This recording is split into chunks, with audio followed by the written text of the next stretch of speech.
nasemekanye inda mezi 14 ashize, ubwo nyine urumva yarakurikiranwaga, yaravuzwaga umuntu wari ufite ubushobozi. Ageze kuri amezi 18 Imana ikora ibitangaza, ngo hari ahantu bari bamujyanye mu masengesho, abantu barimo gusenga, ngo barazanye babyarira muri ayo masengesho. Arandwara, ubwo nawe yari afite umwana arimo konsa. Hanyuma uwo mwana yarushagaho icyumweru, kuko ngo yagiraga ibyumweru 3. Ariko uwo mwana na n'ubundi mu kumwita amazina yari yitwa Mutabazi. Ubwo rero baranjyana, tujya twonga turi abana 2. Ubundi umuntu yaza ngo aje gufata Mutabazi, kuko twese twari abana bajyaga kungana, umfasha kumva ko afashe Mutabazi. Bangombwa rero aho ngaho nabaye ibyumweru 2. Ubwo nguwo nawe babaye mama wa 2, wanyongeje ibyumweru 2. Nyuma urumva burana ndi kuzuza ukwezi. Hamaze kuzura ukwezi, ubwo ngiri muri uyu mwanya nawe manje kumusabira umugisha, ko yakoze umurimo utoroshe. Sinabona icyo namwitura, sinabona icyo namuha. Iyo nibutsa ayo mateka mwumva uko byagenze, musabira umugisha wo kurama kandi akazabona ubugingo. Nawe yabaye marayika murinzi. Nawe yabaye marayika murinzi mu buzima bwanjye. Pastor, sinzi niba nawe byibuka, mu bantu bandeze mu bwana bwanjye nawe urimo, wanyuwe muri korali y'abana bitaga Nyenyeri. N'amateka ndabyumva. Wowe n'uwo bitaga Dirija, mwaranyoboye. Ni nayo mpamvu njya ngukunda burya. Iyo ndebye aho ngeze ngareba ubumenyi mfite, nsanga nawe warabigizemo uruhari. Isi habamo amashuri menshi, umuntu agenda ahura na byinshi bigenda bisomoza ubuzima bwe, ariko igikuru mu ijuru hari Imana. Yesu ashimwe. Tunejejwe n'Imana muri iki gicamunsi kongera guhura n'umukozi w'Imana Pastor Mutabazi John Peter, guturuka Uganda. Reka n'ubundi tumuhe ikaze, arusheho kwibwira abakurikiranye iki kiganiro, ndetse anaratubwira neza n'amateka y'ubuzima bwe, cyane kugira ngo turusheho kumusobanukirwa, ko abenshi wenda twari tumuzi gutyo mu buryo busanzwe, ariko dukeneye kumenya.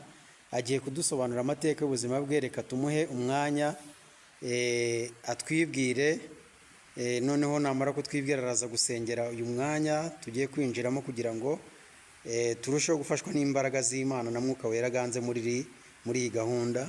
Ni karibu mwene data. Murakoze cyane. Urakoze muyobozi, nk'uko ubivuze. Ni byiza kwibwira abadukurikiye bose.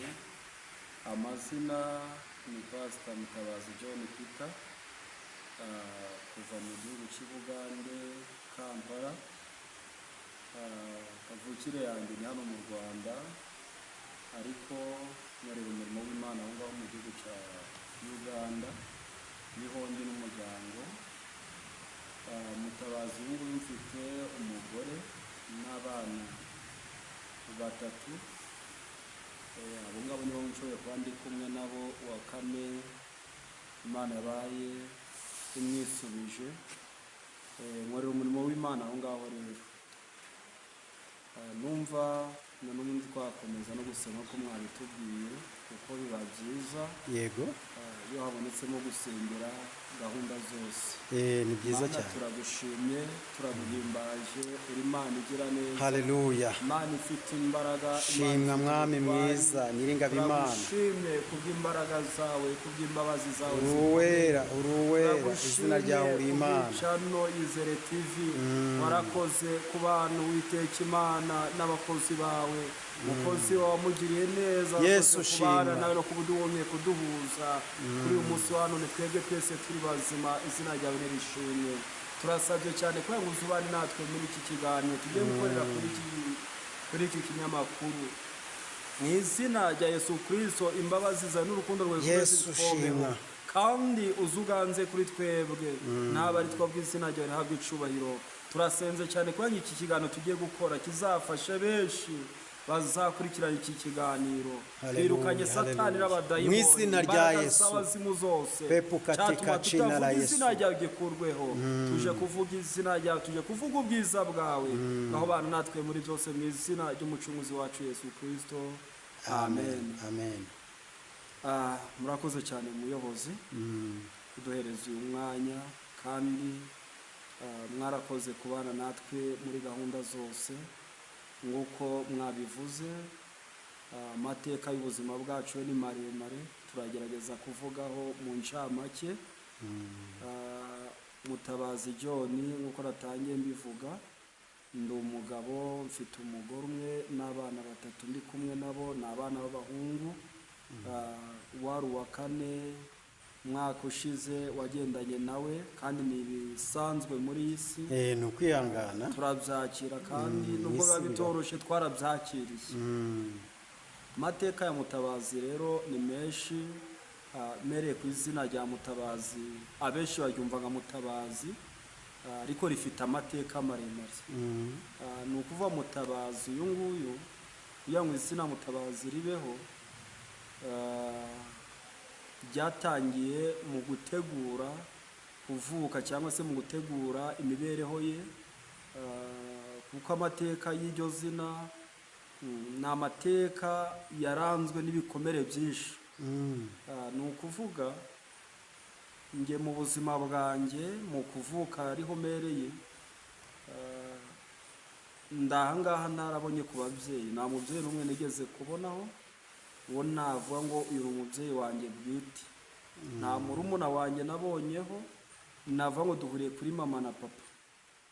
Nta mukuru wanjye nabonyeho navuga ngo duhuriye kuri papa na mama. Ariko uko Imana igenda itugirira neza, byanga bikunda tugenda tubona ineza yayo, nubwo tutabonye ababyeyi ku ruhande rw'umubiri, ariko tugeze mu mwuka dusanga dufite umubyeyi ari umwami wacu Yesu Kristo. Amina. Ni ukuvuga papa yari umugabo w'abagore 4. Mu bagore 4 mama niwe wari umugore wa 4. Ariko muri abo bagore 4 na n'ubundi mama niwe wari urimo usezeranye, niwe wari urimo w'isezerano. Hanyuma rero nyuma y'imibereho cyangwa se imibereho ya mama na papa, ntabwo nava ngo yagenze nabi mu mateka numva, kuko nta n'ibyo nigeze mbonaho. Numva ko bagize ubuzima bwiza mu mibereho yabo, barabyara nk'uko abandi babyara.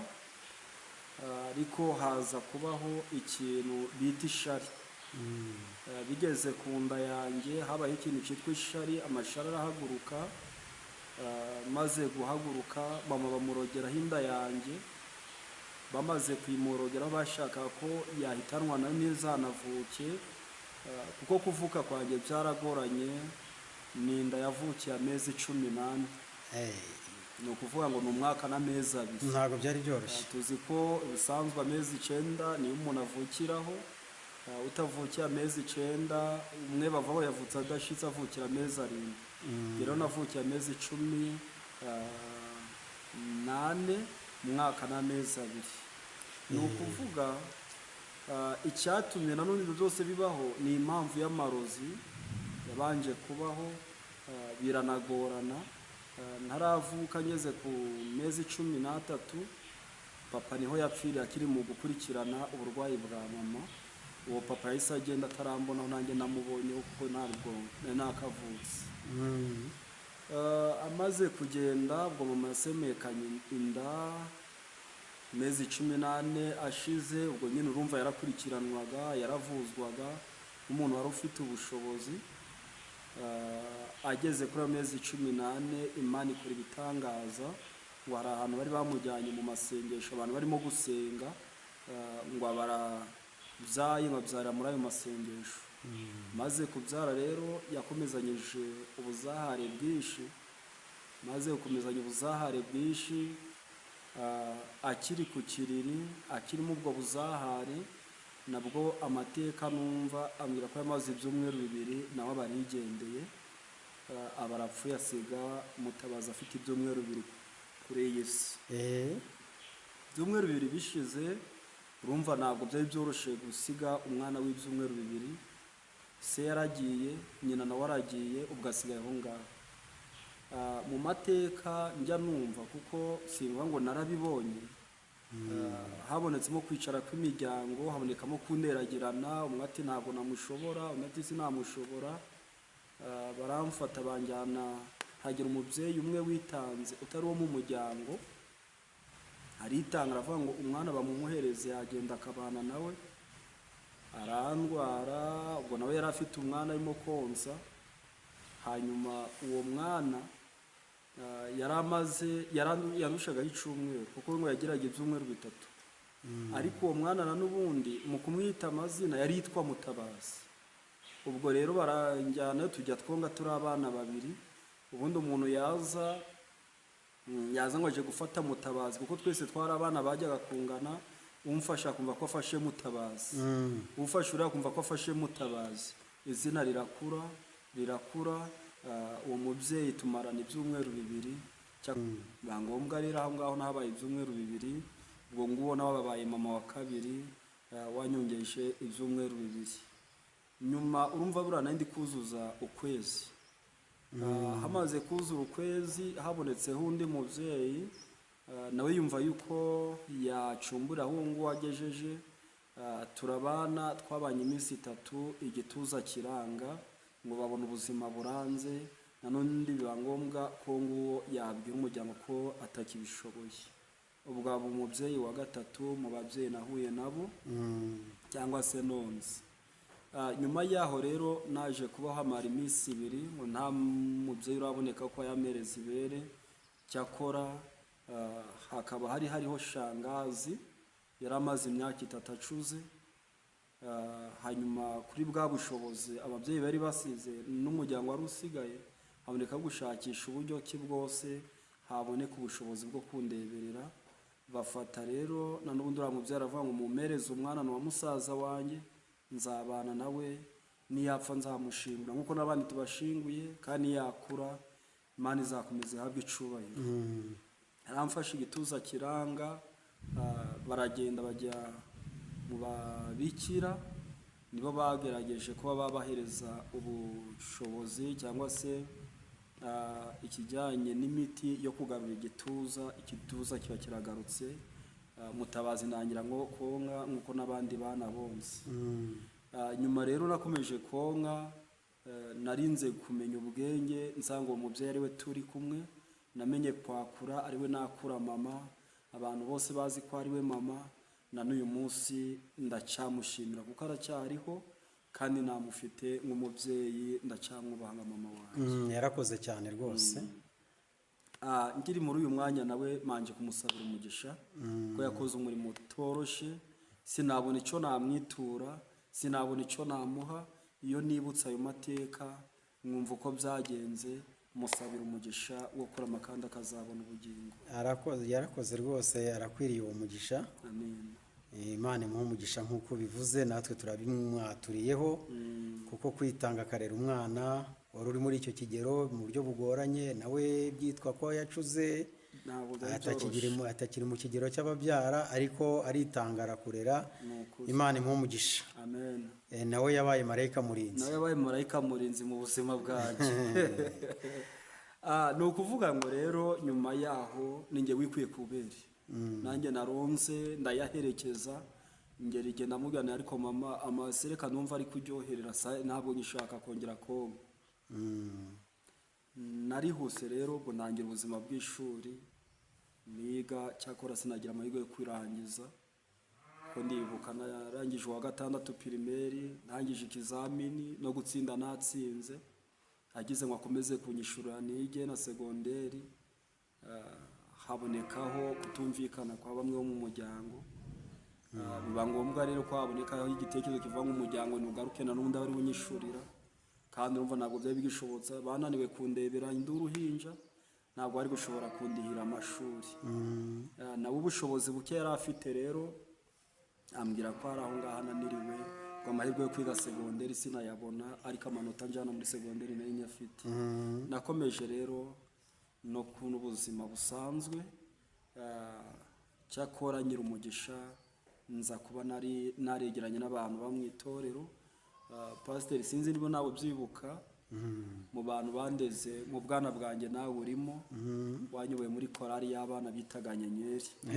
ni amateka ndabyumva wowe n'uwo bitaga Dirija, mwaranyoboye, ni nayo mpamvu njya ngukunda burya. Iyo ndebye aho ngeze ngareba ubumenyi mfite nsanga nawe warabigizemo uruhare. Ndabyibuka muri korari, hari igihe kimwe twigeze kuza twakererewe bitewe na gahunda twari dufite ku ishuri. Nageze urambwira ngo ujye witonda kandi ujye umenya ko na gahunda ya korari kureba ni inshingano zawe. Kuva icyo gihe umenya ko kuririmba no kugendana na gahunda ari inshingano z'umuntu kubw'ibyo yahisemo n'ibyo yakurikiye. Warakoze rero, nawe ngusaba umugisha. Murakoze cyane. Turawakiriye. Murakoze. Narakomeje ubuzima bwanjye, ni burebure, navuze ko nzajya mfatamo iby'ingenzi kuko igihe cyo ni gitoya. Yego. Narakomeje rero, nyuma yo gukomeza gusenga nagiriwe umugisha, nk'uko nandi mu iyo korari y'abana ngera igihe cyo kwiga umubatizo. Ntibyakunda ko nabatirizwa muri Pantekote, kuko namaze kwiga ngeze igihe cyo kubatizwa baravuga ngo ndacyari akana, ntabwo nemerewe kuba nabatizwa mu mazi menshi, ubu ntabwo nava muri Yorodani. Icyo gihe barambwira ngo ninsubike umubatizo nzabatizwa mu mwaka utaha. Cyakora bingwa nabi, ntabwo byangendekeye neza, byamviriyemo icyo gihe kuba nakwikiriza umubatizo ku gahanga, kuko numvaga nshaka kubatizwa cyane. Ubwo aho ngaho sinongera kuboneka muri Pantekote kuri icyo gihe. Nisanga nabatijwe ku gahanga kubw'abantu twabanaga, bagerageza kunyigisha ko kubatizwa ari byo, kandi nanjye numvaga kubatizwa byaba byiza kurushaho. Cyakora nyuma yo kubatizwa ku gahanga ntabwo natinze kuri uwo mubatizo. Nabwo nyuma yo kumara gusobanukirwa umubatizo ni iki, nkabisobanukirwa neza, naragarutse mbatizwa mu mazi menshi nk'umuntu wemera Yesu Kristo nk'umwami n'umukiza.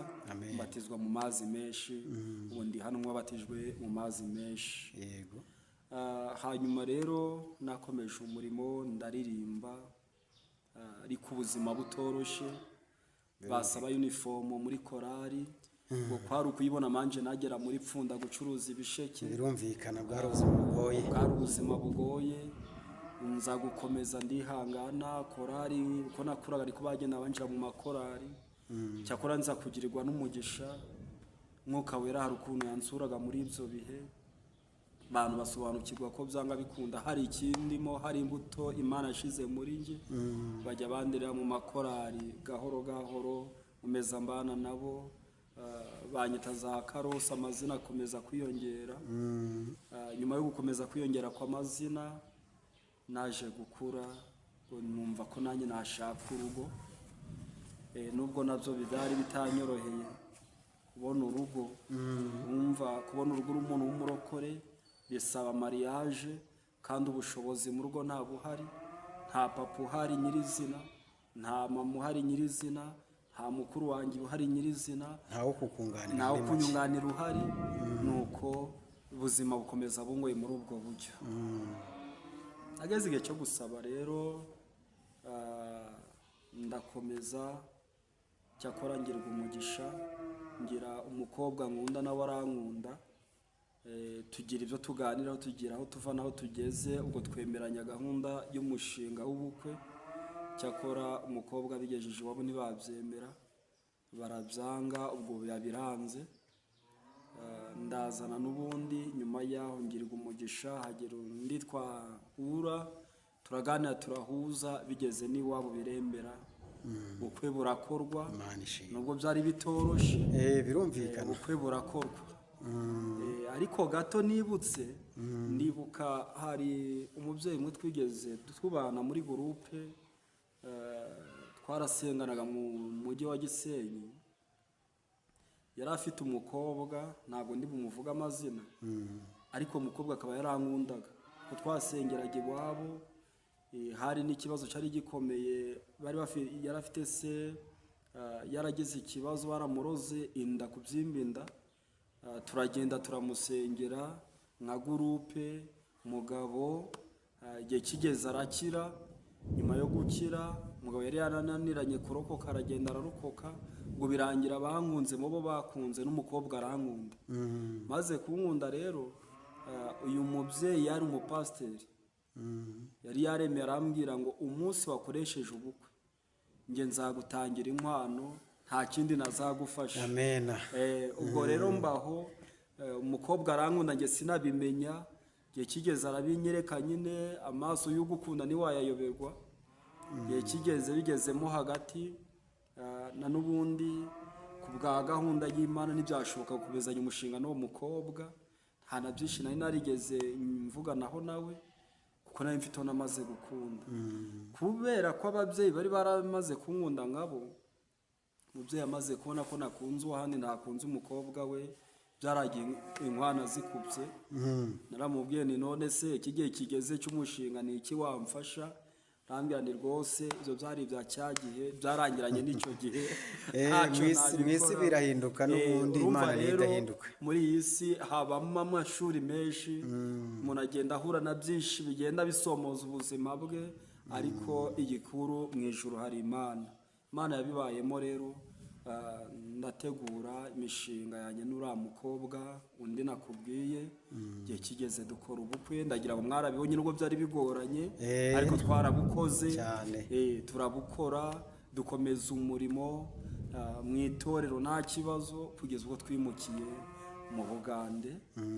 Tugeze mu Bugande rero turakomeza n'umurimo w'Imana turakomeje Imana igenda idukuza buhoro buhoro kugera aho tugeze. Urabona ntabwo n'umuntu yapfa gucisha mu ijisho amateka ari cyahindutse ubuzima nari ndimo kijya gihe naribwo ngirimo ubu ngubu Yesu yagize neza. Naringiye kukubaza itese hari umaze guhindurira werekeje i Buganda ntabwo byakugoye nk'umuntu wari umenyereye ivugabutumwa ryo mu Rwanda mu turere nk'utu ngutu amasengesho imikorere yayo ahari ivugabutumwa muri ako gace wari wimukiyemo ntabwo byakugoye? Urakoze cyane kubw'ikibazo cyiza umbajije. Kugorana ntabwo byari kubura, kugorana byarahabaye cyane ko nabanje kujyayo nari kumwe n'umudamu. Nabanje gufata urugendo njya ngiye kubanza kuhasuzuma, nagiye ngiye gusura. Kumara kujya gusura ngezeyo nasangaga abo nita ngo nabo mu miryango ngiye gusura ngezeyo numva umwanya wo guhita ngaruka ntabwo bayeho, biba ngombwa ko namara y'amezi 6 ahantu manza kuhakontorora. Rero byarangoye ubuzima bwaho kubayo nari kumwe n'umugore byabanje kungora ngo umuntu wari usize umugore kandi nkora umurimo w'Imana mbaho ngaho. Ndibuka ahantu nasoreye nahasanze umudamu umwe twari twarigeze gukorana umurimo abinaha. Cyakora ageze muri icyo gihugu yarajyanye n'umugabo we, umugabo aramujugunya mutayo aramusiga yigarukira inaha, urasigara mu buzima bubi kuko yamusiganye inda. Igihe kigeze ayibyara atari kumwe n'umugabo. Ngezeyo rero umudamu yumva ko na n'ubundi byanga bikunda hari ukuntu byagenda nkamufasha mu buzima bwaho yari arimo muri icyo gihe. Cyakora ntabwo aricyo cyari kinjyanyeyo, ubuzima mubamo urumva habonekagamo kugerageza kwari kwishi. Ndihangana kugeza ubwo narangije amezi 6 nari mfite gahunda kumara umwaka, mbonye gahunda ziriyo n'ubuzima buriyo nsanga atari ubuzima bwo kubamo utari kumwe n'umugore. Byamfashije rero kuza gushikira umugore n'abana batwara mu gihugu cy'u Bugande. Tugezeyo habaye twinjira mu itorero nk'uko warumbajije aricyo ngarutseho. Nageze mu itorero biragorana kuko narangije igihe kirekire nshaka itorero ryo gukorera nk'umurimo nararibuze. Nazengurutse amatorero 3, itorero nasengeragamo ku cyumweru ntabwo ariryo ninjiragamo ku kindi cyumweru, ko narigeragamo nkumva umwuka wera arambwiye ngo hano nta mwanya wawe uhari. Najya kwinjira hano nkumva umutima urambwiye ngo wareka da.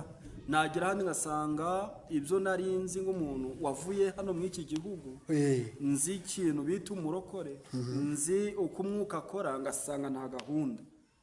Cyakora ninjira mu itorero rya 4 ubwo ndi kwihuta kahishe narahageraga sanga ibikorwa bahakorera, gahunda zihaba, imyemerere yabo idahuje niyo narinzi. Rero ku mwanya wa kane ku itorero nagiyemo ku nshuro ya kane, nagiye ahantu bari gutaha paruwasi, mahura n'abayobozi batandukanye, numva urwego rw'igihugu rwose bari rwahaterane rwaje kuhataha, batangira gahunda ndeba, barinda bazisohoza ndeba, cyakora nsanga gahunda yo ihuje niyo narinzi y'abapandekoti. Baje amateka y'ito barambwira ngo ni pandekoti, ariko na kare nagezeho nkibaziriza nkabaza abarokore nabasanga bakambwira ngo harana abarokore, insengero z'i Buganda zose usanga bitwa abarokore. Buri rusengero cyangwa buri torero riba ari abarokore? Abenshi ni abarokore. Usanga ari abarokore ko bafite amazina atandukanye. Hanyuma ndababwira ni noneho munyereke pandekoti ikorera, bakambwira ngo harana abapandekoti narana abapandekoti, ngashaka aho ndahitamo nareba n'ibikorwa byabo ngasanga atari by'abapandekoti narinzi. Hanyuma yaho rero ngezaho kuri paruwasi maze kureba gahunda yaho numva ndahakunze, ariko hari urugendo rurerure wo kuva aho narindi kuhagera rwa rugendo rw'amasaha 3. Hari kure.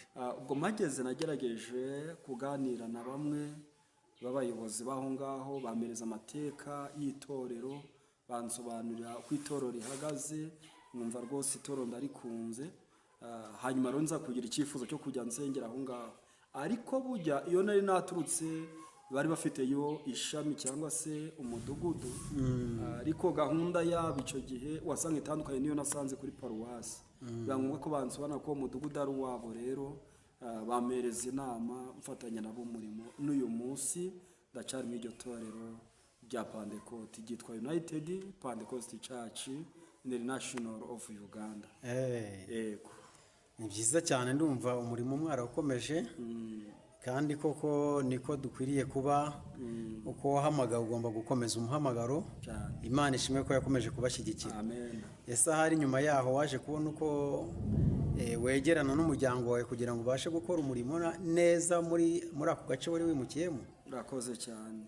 Aho ngaho ndi kumwe n'umudamu, kumwe n'abana, turatuye, twabanje gucumbikirwa, utwaguze iwacu. Nubwo tugifite ibyo tubanja nanga se ibyo dushaka ku Mana, ariko uko biri kose ubu ntabwo ducumbikiwe, ntabwo byanga bikunda aho turari w'abandi, ahubwo turi iwacu n'umugore n'abana, umuryango turi kumwe, kandi dufiteho abantu benshi tuziranye b'imiryango yacu, ab'inshuti, turabanye. Rero umuryango waragutse. Murakoze cyane. Imana ishimwe. Ndumva ubwo nawe ufite aho wita ko ari ubutaka bwawe. Naye mfite aho nitabona ubutaka bwawe. Iki gitoki ngagica mu wanjye, nacavoka ngayica mu wanjye, ipapayi ngagica mu wanjye, Imana ishimwe. Bita fene kiba mu wanjye, nta kimana itari gukora mwakira gihugu. Imana ishimwe cyane. Amen. Ndumva ariyo gushimirwa. Nukuri. Ubundi turabishimiye. Amen. Kandi Imana ikomeze kubaha umugisha no kuzabana namwe. Hallelujah. Igihe muzaba musubiye mu rugo imuhira, muzadusuhuriza umuryango, Yego, ndetse n'itorero ry'Imana muri rusange. murakoze cyane. Kandi rwose tubifurije kuzagaruka kubana natwe kuri uyu mwanya w'ivugabutumwa. Yego, turabyemeye, tuzagaruka, kandi natwe tubasabiye umugisha. Imana ikomeze ibagure, kandi ikomeze ibagire neza mu mirimo yayo mujya mukora. Murakoze cyane. Amen. Abo turi kumwe hano kuri Izere TV, Imana ibahe umugisha gukurikirana ibiganiro byacu. Kandi na mwene data ndumva mwamubonye, tuzabasangiza nimero ye, muzayibona, ku buryo wakenera kumuvugisha yamuvugisha. Birashoboka ko nawe waba uri mu gace kaherereyemo wamuvugisha, murebeye kuri nimero yo tuzabayereka. Ndizera ko Imana izakomeza kubana namwe no kudufasha muri iyi gahunda y'ivugabutumwa. Imana ibahe umugisha. Murakoze cyane.